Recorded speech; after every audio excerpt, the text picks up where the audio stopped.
Hello, everyone, and welcome to Conversations in Horror, the podcast. I am your host, Kevin L. Powers. I'm also the owner-operator of Something Wicked Entertainment and Events, and welcome to our program today. Now, what we do on our program is we try to take an individual film and we kind of critique, analyze, and have a general conversation about this film.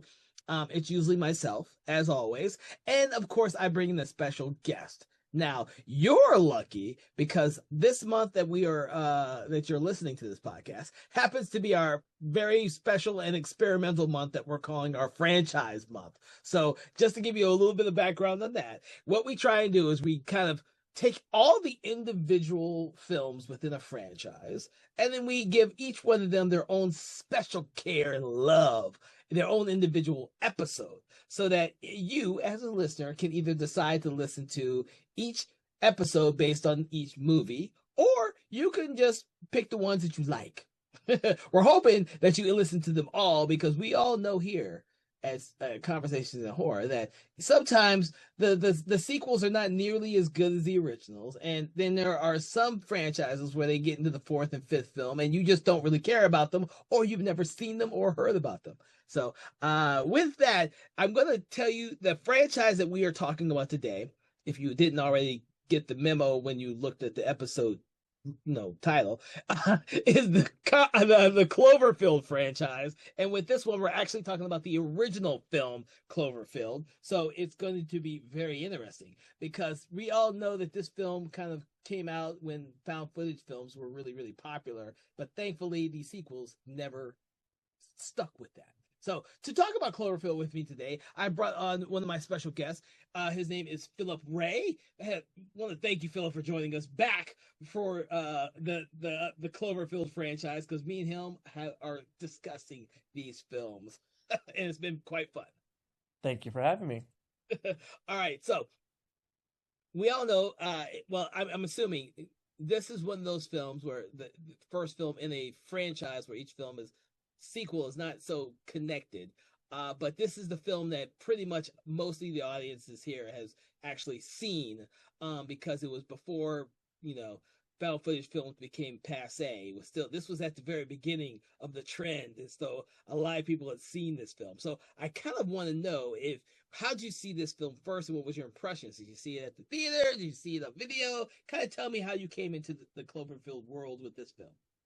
So Cloverfield, I saw it in theaters and I was obsessed with it. I remember when when they first announced it, which was done very cryptically. It was kind of just dropped before the first Transformers, Michael Bay Transformer movie, with no title, and eventually the title came, because everyone remembers the trailer of the Statue of Liberty head falling and all we knew was that a monster was attacking New York.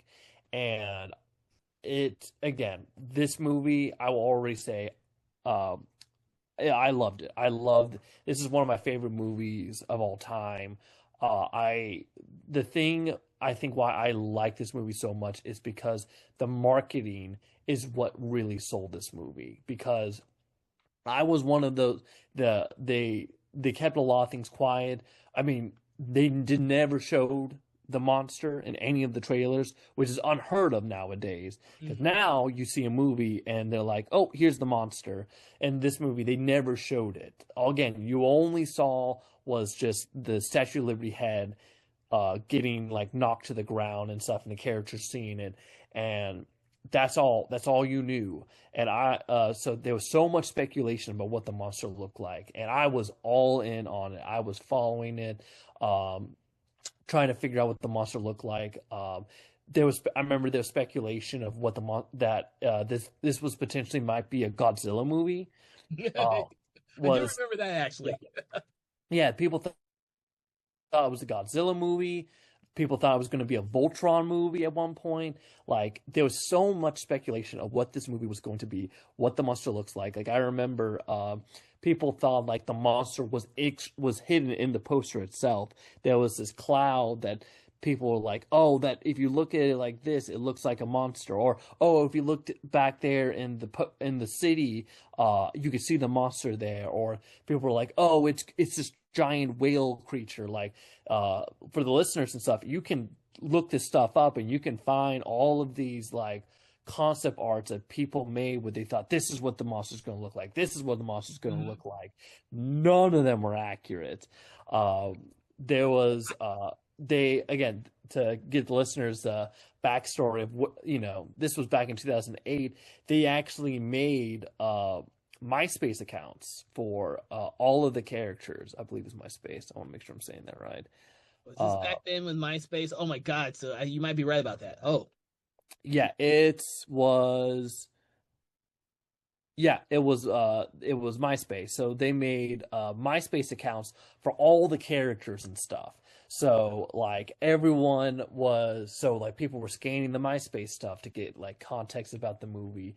There was a whole thing where they showed like there was all these like references to the Slush Show, like and all these other things. So like there was a clip online where like they were talking about, oh, this bad disaster happening to this oil thing, with the implication that this connected to the monster and stuff. And again, it's just such, in my opinion, this is the best marketing I've ever seen for a movie, because they built up people's suspension about what the movie was about, what the monster looked like. And again, people wanted to go see this movie. You never will see something like that ever again. You will never see a movie drop its trailer without even giving its title out. You will never see a movie nowadays not show the monster.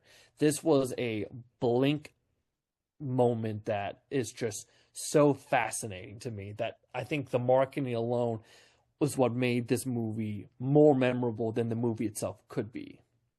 No, I'll agree with you. That was one of the reasons why I originally saw the movie at the theater too. I love the teaser trailer, not knowing anything about the movie before seeing it. I thought that was a really brilliant concept, and I dig stuff like that. I remember when I saw the trailer for the Blair Witch Project before it became popular, when it was still just when it was originally playing at like colleges and shit, kind of like Paranormal Activity, before he got that marketing kind of pushed it off to general audiences. What I really loved about this when I saw it on the weekend it came out is that, like you and like me, that fucking theater was packed with people. And I actually love watching movies with I don't see as many like that as I wished I had back then, now as I did back then. But when I saw this movie, and this is the reason why I love this movie, and I think it's one of the epitomes of the great examples of a great found footage movie, is the fact that when I saw this in the movie theater, you had those people yelling at the screen, and then you had those people who were complaining about the freaking. It was funny. They were complaining about the motion sickness when the movie was over. I was like, really? Because I ain't get no fucking motion sickness. What movie were you watching? I was like, I didn't get it either, but I can see how this movie. I can see how people could get the motion sickness, but it's for me, like. Yeah, of course. The screen's gonna be shaky the entire time and stuff. It's freaking characters trying to survive a freaking monster attack. I kind of thought there was probably more fucking shaky cam in the original Blair Witch Project than I did in this movie. That's because they had to be strategic on how everything was shot, because they had to incorporate all the CGI eventually. You can't be having complete shaky cam when you have fucking CGI elements to add later. Oh yeah, and I mean, and that's the thing, is like throughout the movie and stuff, they did it. It's kind of similar to Jaws, to a sense of like at the beginning you're getting small clips of the monster, you're seeing its tail, you see it like maybe briefly like running across a building as it's getting attacked or it's attacking and stuff. It's not until the end of the movie do you finally have your close-up moment where you finally see the creature and it's all full design. But throughout the movie, again, you're getting these little pieces of the creature and what it looks like and all that. And there's so much, like throughout the movie, there's so much smart filmmaking. This was Matt Reeves' first movie, who, again, I like Matt Reeves' movies generally. Actually, that's not correct. Matt Reeves had done one movie before that called The Pallbearer, which I never saw. But this was, for me, my first time seeing like the first Matt Reeves movie I had seen, and definitely like there was so much care put into this. Uh, Again, I could gush all day about some of the editing and small little things that they sprinkle in throughout the movie and stuff to make you guess. But again, the way they handled the monster was great. Yeah, well, and keep it, and I think they handle a lot of the elements in here very well. Like I love when I rewatched the film, I had forgotten this one little element. I had forgotten that the tape that they're recording all this on was originally a tape that already had stuff on it. So you're seeing, the original footage that, as who's his main character? HUD. When he turns off the camera, you'll see you'll see the residuals that, a couple of seconds of the other footage going through. And it really makes it seem much more like a found footage film when you're mixing that stuff in there. Now, it not only is showing off the original relationship for the main characters at the very before the events of the film, but it's also kind of bringing you back to the fact that these are real people that you're watching as this disaster happens, because it is a disaster movie, except that for these people it's on a really small scale and they're just finding this shit out as it goes along. Which, as the audience member, you don't know shit either, and the marketing helped with that. You didn't know what the fuck that thing was when you first watched this movie. You're learning what the monster is as the characters are, and that was a one hell of an experience at the theater. Yeah, the first time watching this movie, you not knowing what the monster looks like adds so much to the movie and stuff, because again, you're only getting these pieces of the monster as the movie goes out, and then later they introduce these kind of parasites that fall off the monster and stuff. And again, none of this is in the trailer, so you are along for the ride the entire time, not knowing what is happening, what is causing this. Like, it's so smart. And talking about the whole plot line, or the whole device of this being recorded over something else, gives, again, one of the best things for me at the end of the movie, when you see, because again, one of the things that got re-recorded was their main couple's trip they had just gone on. So after the end of the movie, we see it cuts to the beginning of the end of their kind of trip to Coney Island, and you see again. And what's great about this movie is it never like goes overboard with its explanation of stuff. It just gives you little pieces there, here and there, and then leaves you to decide about what it is. So at the end of the movie, when you see the trip, you see them on the trip and stuff, you see an object fall into the water from afar, which again, they don't, like, it's a blinking if you miss it moment. And the thing is, again, they never tell you, and they don't tell you, was that the monster falling down? Because again, you don't know, is this monster from space? Is this monster that's always been there, but something woke it up? You don't know any of that. Like, they never have that moment in the movie where they go, a full down, well, this monster came from this planet, it's been doing this. None of that. It's just the entire time you are left in the dark as much as the characters are. Yeah, yeah. And there are a lot of people, especially in this day and age now, where they would say, oh man, those are plot holes when you don't explain it. Not really. To be honest with you, you don't need to know all that for the story. The story is literally about Rob, who's trying to save his girlfriend that he loves, and he will do anything to do that. That's pretty much what this story is. Doesn't matter if the monster's there or not. It doesn't matter if the parasites are there or not. He has his friends who are sticking by him, and he's going into danger zone to save her, because all he has is a distress signal from her, and all he knows is she's in danger. And we go along with Rob as he discovers just how dangerous that journey is to get to her. That's pretty much all you need to know.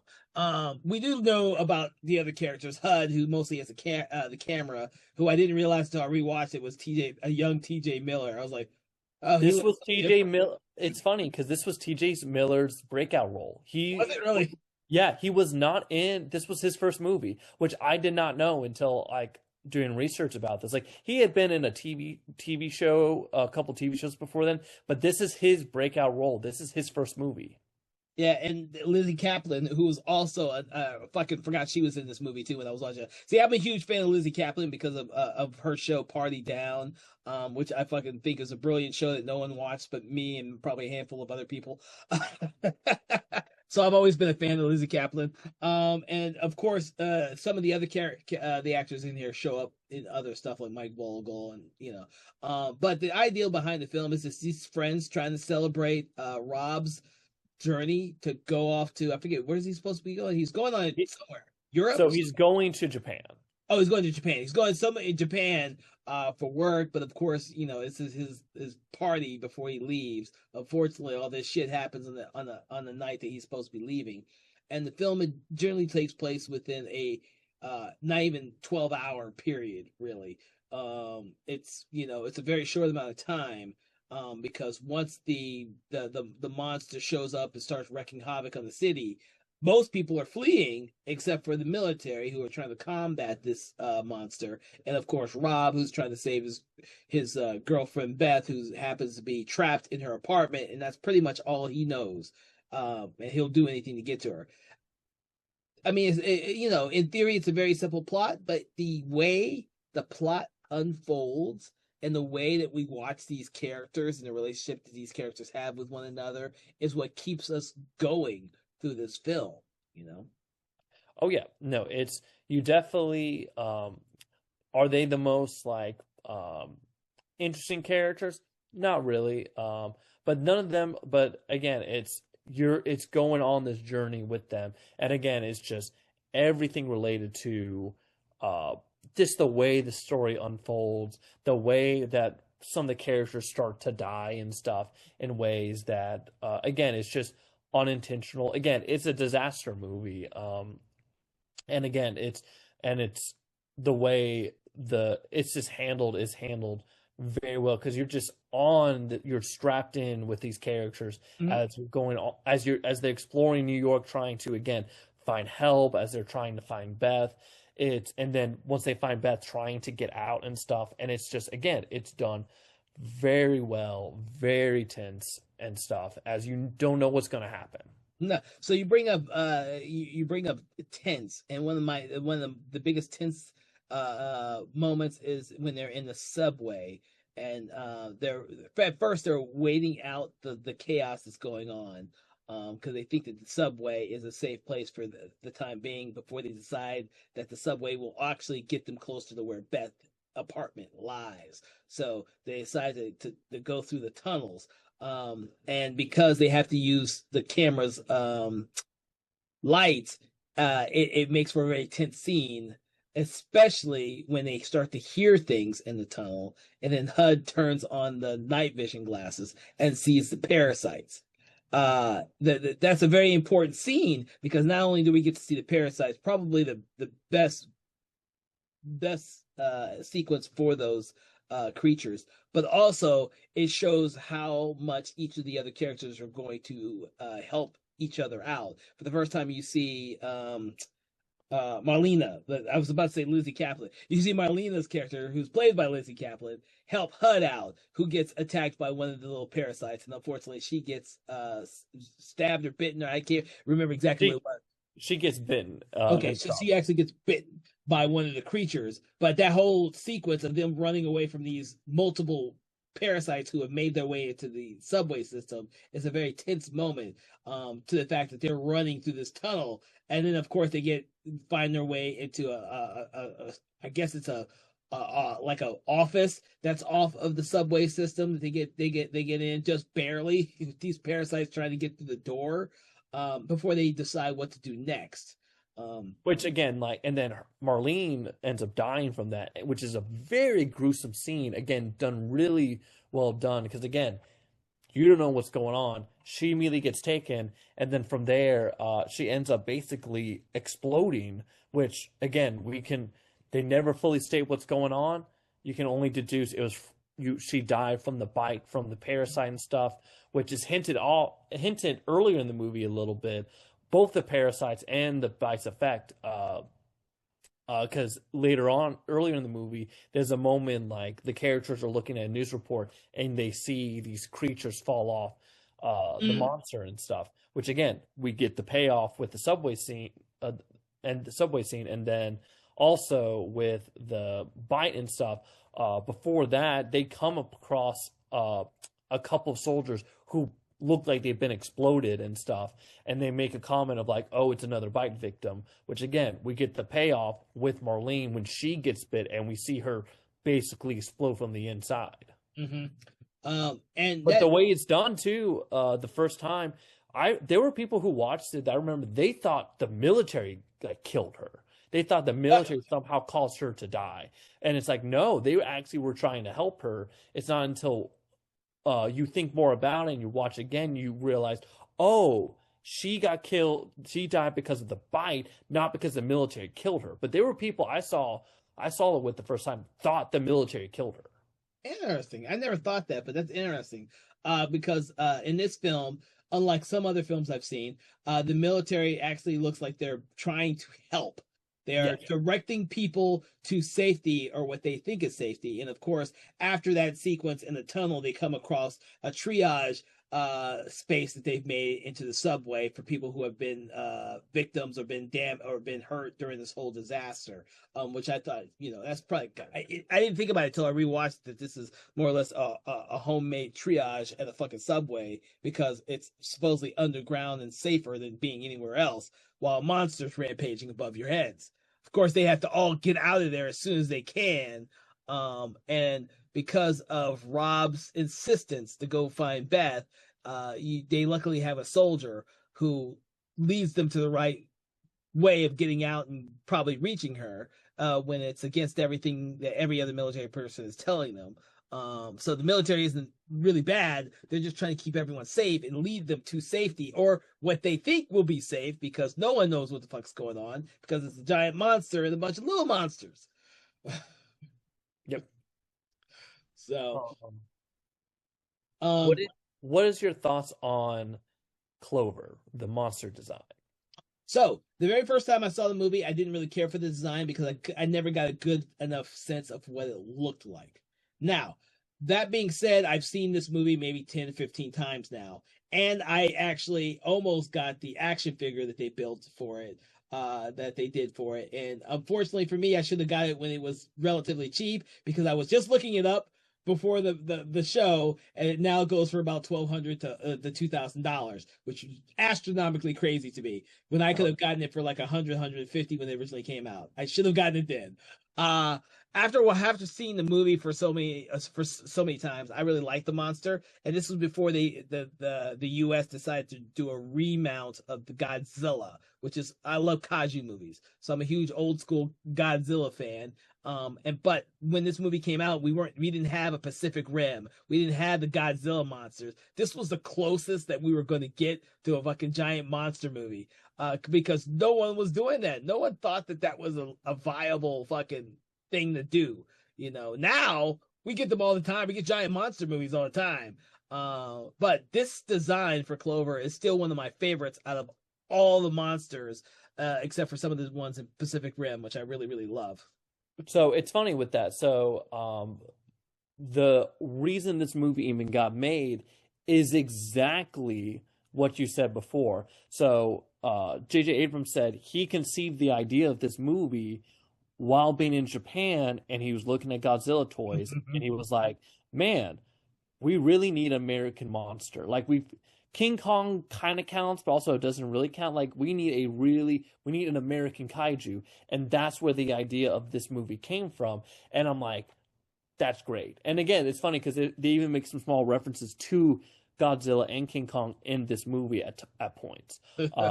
So that's a nice little wink and nod. And yeah, for me personally, I've always liked the design of Clover. I think it's a unique design that does not look like any other monster. I love the design of it. It's just very unique.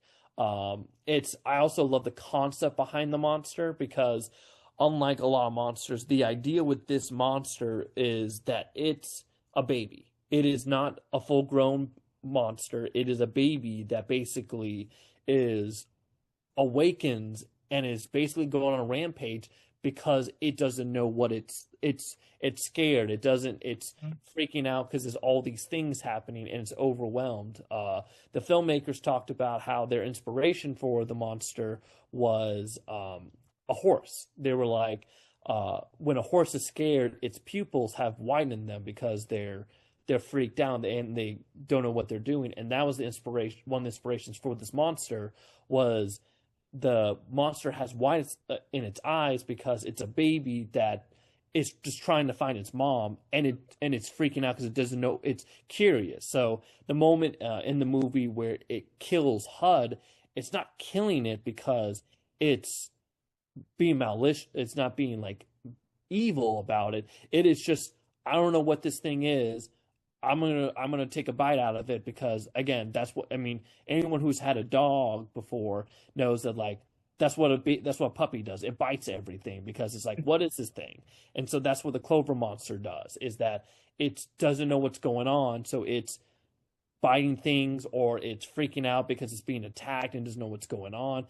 And I think that's such a clever design or a clever thought process to go about with a monster. It's like, it's not Godzilla who's just going on a rampage just because he feels like it. It's a creature who is freaking out because it doesn't know what's going on.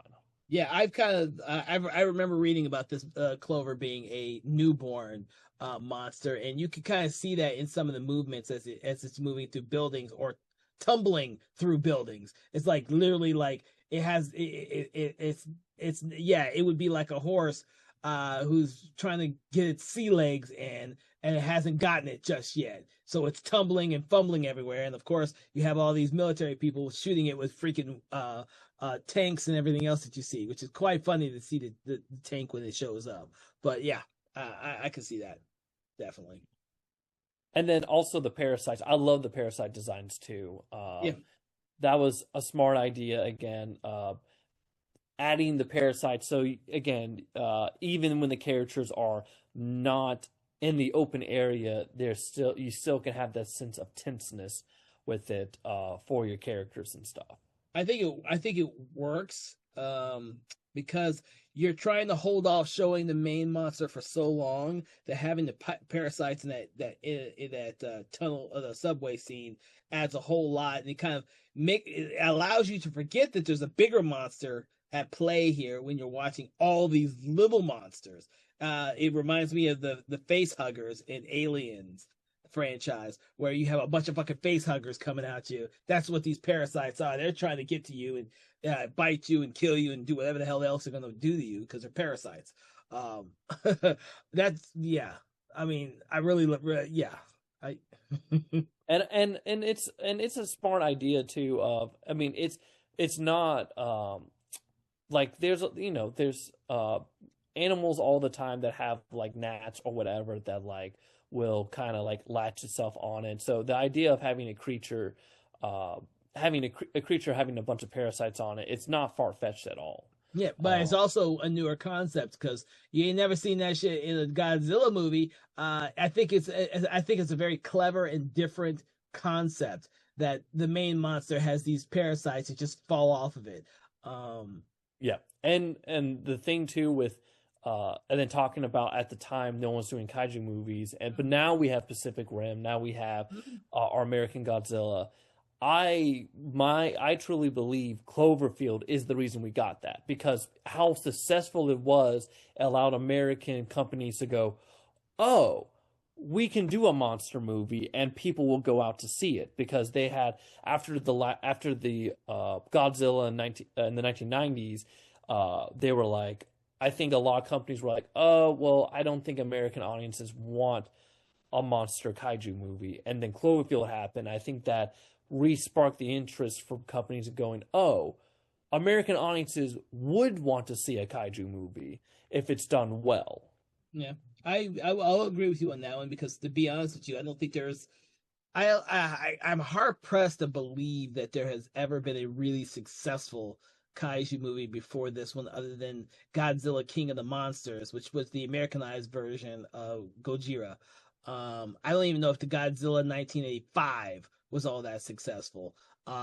Much less, I do know that Godzilla 2000 was not nearly as successful as they wanted it to be, because that one was still a Japanese movie being dubbed and ported off here to theaters after the American Matthew Broderick Godzilla. I don't think you're getting a sense now that there wasn't really like a successful one of these kaiju movies until like Cloverfield came out, and it proved that this concept could work if taken seriously.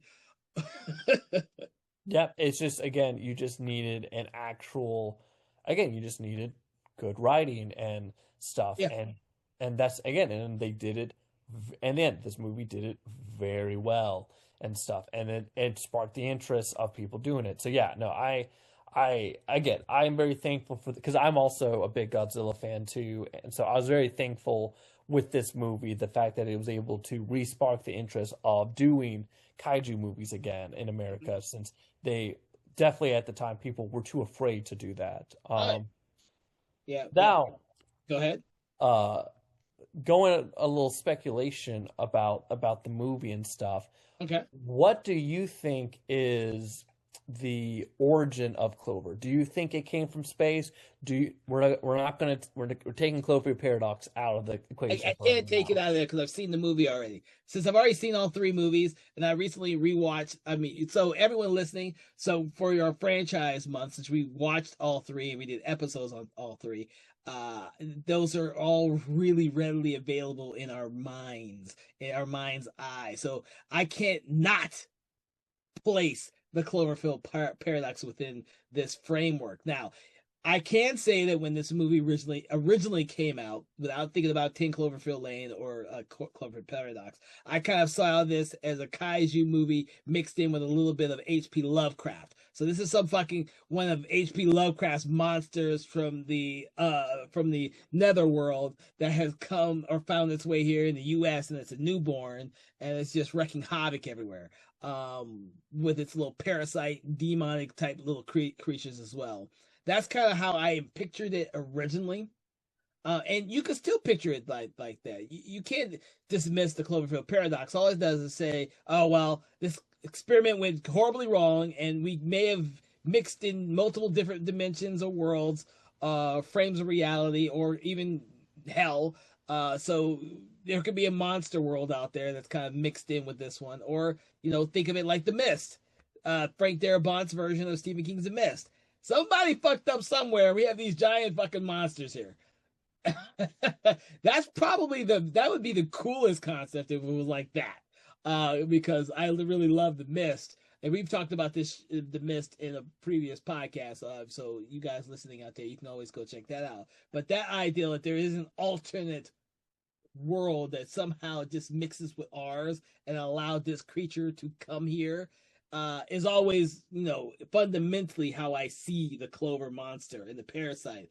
I do kind of, after watching like 10 Cloverfield Lane, I do kind of wish that I'd seen more different ones. But that's how I place this. When you listen to our episode of 10 Cloverfield Lane, I'll get into more ideas of what I think all that stuff has to do with this. But yeah. Okay. Yeah, it's funny that you mentioned H.P. Lovecraft, because that was another rumor that everyone had about this movie, about what the creature looked like, was it was going to either be it's going to be a creature, one of the creatures from an H.P. Lovecraft story and stuff, which again, that would end up not being the case. And it's funny because fun fact, TJ Miller ends up being in a movie that has an H.P. Lovecraft monster later on in Underwater. But yeah, for me, even with Paradox, I'm going to still, in my kind of own headcanon, especially with all the other stuff, I do like the idea again of the creature being something that was maybe always here but was awakened from. I do believe the last shot is a satellite falling down, and then that awakening it, and then again it doesn't know what's going on, and then that's how it ends up. Eventually, it destroys the oil, station, which is shown off in a kind of a clip, and then again, eventually it ending up in New York, which uh, is interesting. And what's also interesting about this movie is again the idea of a sequel, because obviously we got 10 Cloverfield Lane and we got Paradox, which are both movies that are not direct sequels. They're again, because this is when we started getting into the anthology, which was a great idea and stuff. But it's been so interesting about hearing them constantly talk about ideas for a sequel. One of the most famous ones is that them talking about basically doing the movie again, but from a different character's perspective, because there's a scene on the Brooklyn Bridge where the HUD is filming and he sees another character filming from the other side of the bridge, and a lot of people took that, and even Matt Reeves himself took that and talked about the idea of doing this movie again, but through different characters' perspectives, and how that would potentially change the outlook of the movie from doing the same thing over again, but from someone else's perspective, which I think is a really fun idea. Probably they're not going to do it like that. Who knows if we even will get a sequel at this point, even though they keep claiming they may do a direct sequel to this. But They'll never do one. It'll just be another spin-off movie with the concept, which I don't want a sequel to this. Characters are no, fucking dead. They're dead. yeah, Do something, I like I like having adjacent sequels. yeah, Uh, and in theory, there's supposedly in development another one, but who the hell knows how close they are with that? We Cloverfield Paradox kind of sprung up on all of us when that came out of nowhere. and I, then and that was not received as well either in comparison to the other two. So it's going to be very interesting. I do. I'm not sure about if the characters are alive or dead. They probably are dead. I think the creature is alive because they kind of. It's interesting because even though in the end credits there is a Easter egg showing that the creature might still be alive, J.J. Abrams said otherwise, which is really weird because it kind of contradicts what you say in the movie itself. So I think the creature's still alive at the end, but that's just me. well, also keep in mind that they all didn't die at the end of the movie, which I forgot about that. Lily does not die in the Yeah. movie. She gets in the first helicopter that actually escapes, whereas HUD, Beth, and Rob get in the second helicopter. I had forgotten about that till I rewatched it, that she got in the first helicopter and seemingly escapes. So you could always do a legacy sequel that has her character in it. You know, her still reeling after all of her friends having died. Who the hell knows? Legacy sequels are dime a dozen nowadays. It seems to be the cool thing to do. So you could always do a sequel on that kind of trajectory. Of course, depending on how much of 10 Cloverfield Lane and Cloverfield Paradox you mix in with that. Yes. Absolutely.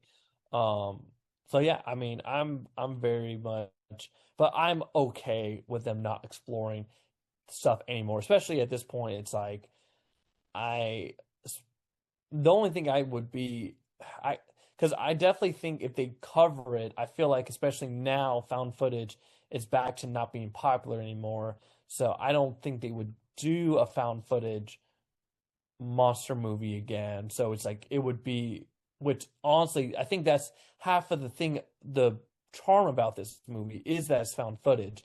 Because I don't think I'm curious your opinion on this, Kevin. I Mhm. don't think this movie would be as successful if it was not a found footage movie. I think it works because it's a found footage movie with a monster.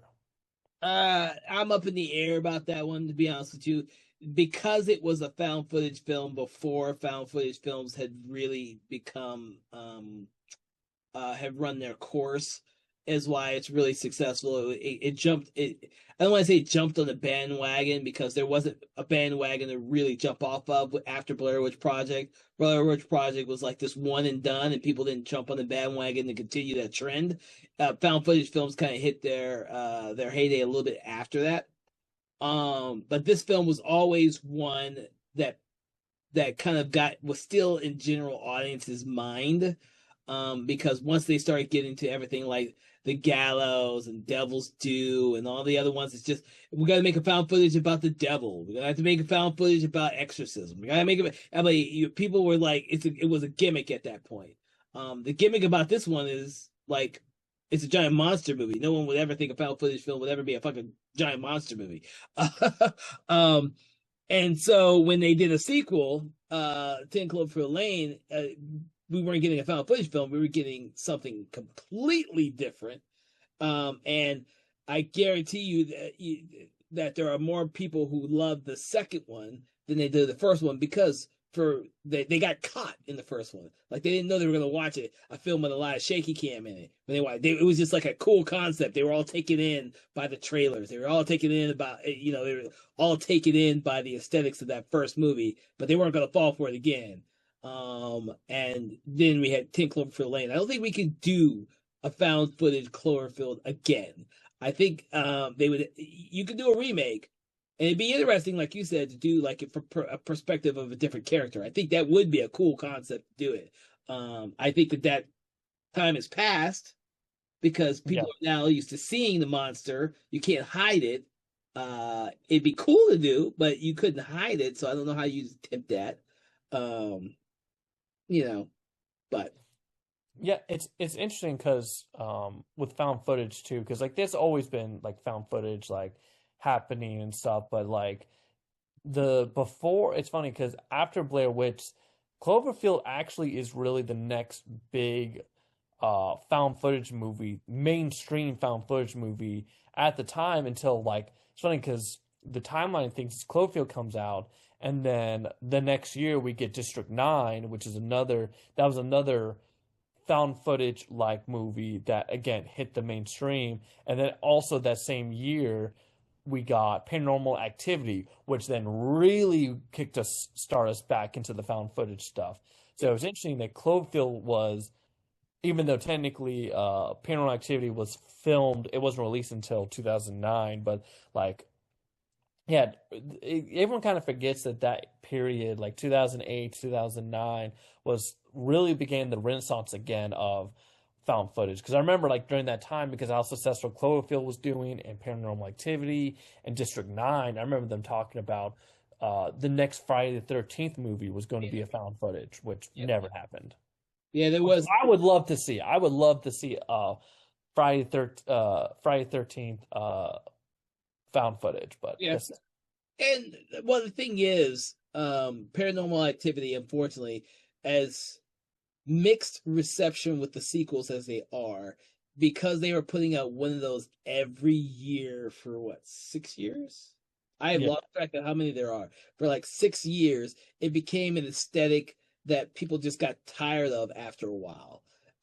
It was, for that, like that small window, they were cranking out those found footage films. Like you'd have like 5 or 10 a year, and it would, like I said, you had The Last Exorcism, Devil's Due, Devil's Inside. Everything was being made into a freaking found footage film. Doesn't matter what, Phoenix Forgotten, there was like tons of them.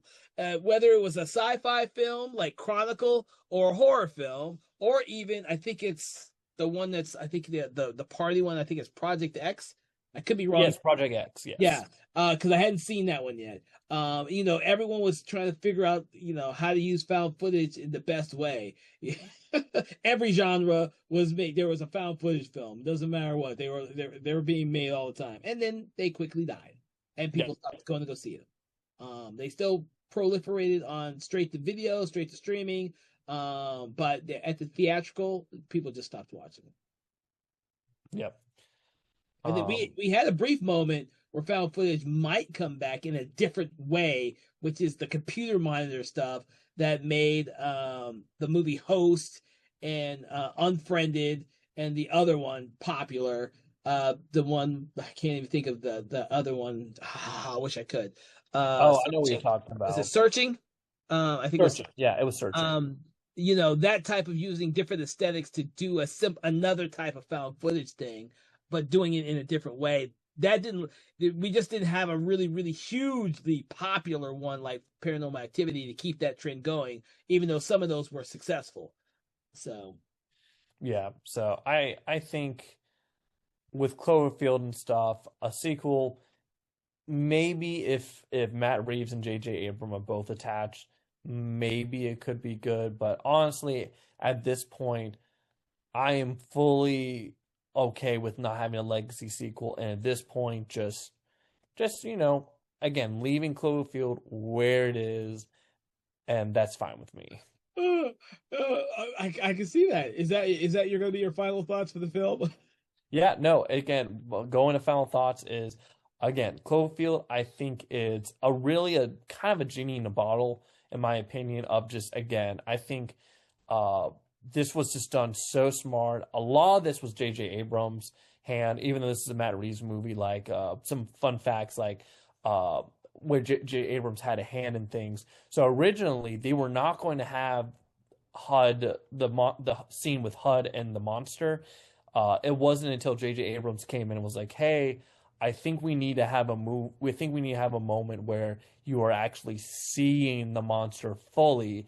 Did they bring that back? Because originally HUD was going to survive. He was not. He was going to be in the bomb shelter with the other two when it went off. But J.J. Abrams like, no, the audience should. We need a payoff. We need to show the monster completely and stuff. Uh, and there was some other stuff too throughout the movie that like J.J. Abrams definitely had a hand on making this as successful as it was, along with the marketing and stuff. Like all of that was just it's funny because again, Cloverfield was not the original title they were going to go with. They were going to go. They were talking of making it the Gray Shot, Slushos. Like they went through a lot of different titles. Cloverfield was a working title, which for people who don't work in film, a lot of times films never get their original title right away. A lot of times they have a workshop title that they'll do so that way people, normal general public won't stumble onto the set and stuff. But for this is one of the few times that they kept the original working title because that's just what everyone just referred it to as and was like, okay, let's keep it as is, which was great. But again, like there was so much secrecy. Another fun fact with this was all the actors who auditioned for this could not find, like they were not sent the script until they signed on. So what they had the actors do was they auditioned with other J.J. Abrams scripts from his other stuff, and they used that to audition for this movie. And it wasn't until after they got onto the movie did they know, oh, this was a monster movie. One of the actresses, who was it?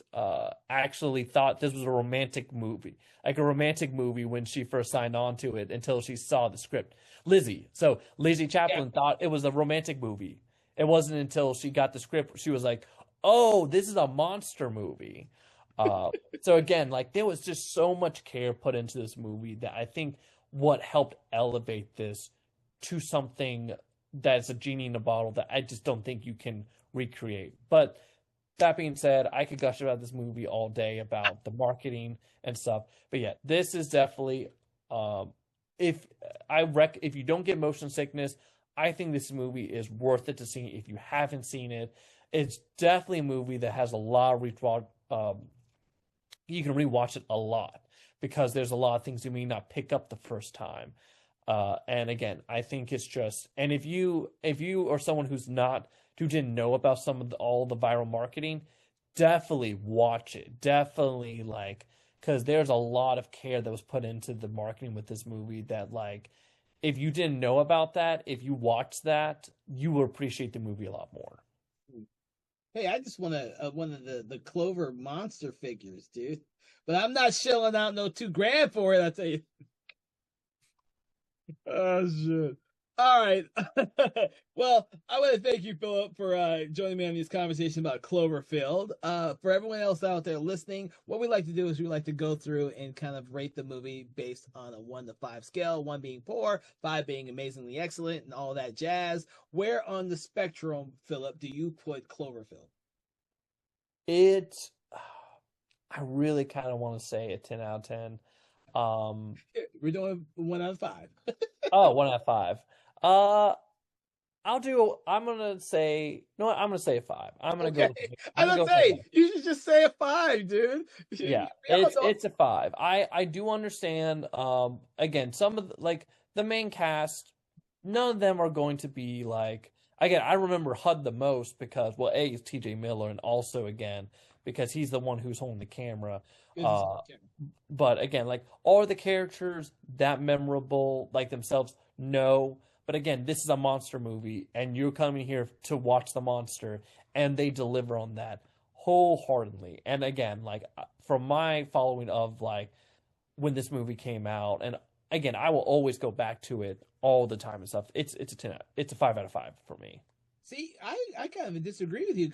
I must say this right now. I'm gonna disagree with you in regards to the characters. I think the characters are very interesting because you get to see these three best friends, Jason, his brother Rob, and HUD at this party, and they all have a different personality. And before the monster shows up, you're getting a really good glimpse into how they operate and how they treat each other and their girlfriends. The way that Jason treats his girlfriend Lily, and how much Rob kind of hates the fuck up that he did with Marlena, and then of course with HUD, who has this deep crush. Oh no, I got my not Beth. Rob is with Beth.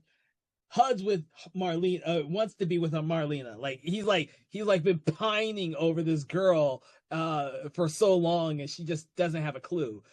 Despite the fact that they've met several times.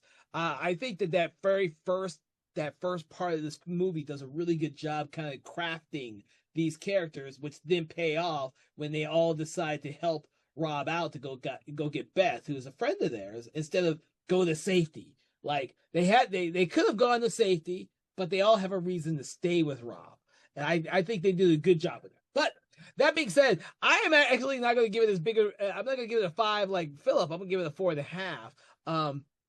I really enjoy this film. I think it's a great example of found footage films. I think it's one of the best ones that were produced in the last 20 or odd years. I can't remember when the movie came out itself. And I love the fact of the experience of seeing it in the theater. Now, the problem with it is I will never get that back because I've already seen it the one time, and it's one of those things where once you have that exhilaration of seeing the movie with a huge crowd and all that, it kind of loses something on subsequent rewatches. It's the same way I have the feeling I have with watching The Game. Once you know the object of the game isn't all that interesting of a movie anymore. So you literally have to stop watching it for 20 years and forget the entire movie and then rewatch it, not knowing what the hell happens anymore. I can't do that with Cloverfield because I've seen it like 20 times. So I'm like you. I can just stick it in, and I will say this: every time I stick it in, I will sit down, and it doesn't matter what part of the movie it is. I'll sit down and stop what I'm doing, and I'll watch it. This is one of those type of movies. I will just sit down and watch it. And that is one of those type of. This is one of those type of movies. So I do believe that motion sickness for some people does diminish the film. We both know our friend Howard, who can't stand this movie because he says he got motion sickness watching it and will vow never to watch it again. I find those stories hilarious. I really do find those stories hilarious for people. I've never gotten that feeling from a single found footage film. So I hope that you all out there listening to this never got motion sickness watching Cloverfield. And if you did, please leave in the comments your story about watching this movie. With that, I want to thank you all for joining us on Conversations in Horror to talk about Cloverfield. Please make sure to check out the episodes for the other films in this franchise, 10 Cloverfield Lane and the Cloverfield Paradox. Whether you have seen them, the films, or not, I think you will enjoy our conversations about them. Make sure to check out previous episodes of the program on your favorite podcast app, Spotify or YouTube. Also, make sure to like, subscribe, do that thing you do, because every Wednesday at 8 a.m. is when we release new episodes, our regular episodes, and then on Mondays at 8 a.m. we will do special themed episodes every once in a while. From all of us here at Something Wicked Entertainment, we want to wish you a pleasant day and make sure to keep watching those horror films and keep supporting those horror franchises. Have a good day. Conversations in Horror is a Broken Lighthouse Pictures production, written, produced, and directed by Kevin L. Powers, executive producer Kelly A. Inoka. All contents and material from this episode of Conversations in Horror is copyright 2025 Broken Lighthouse Pictures.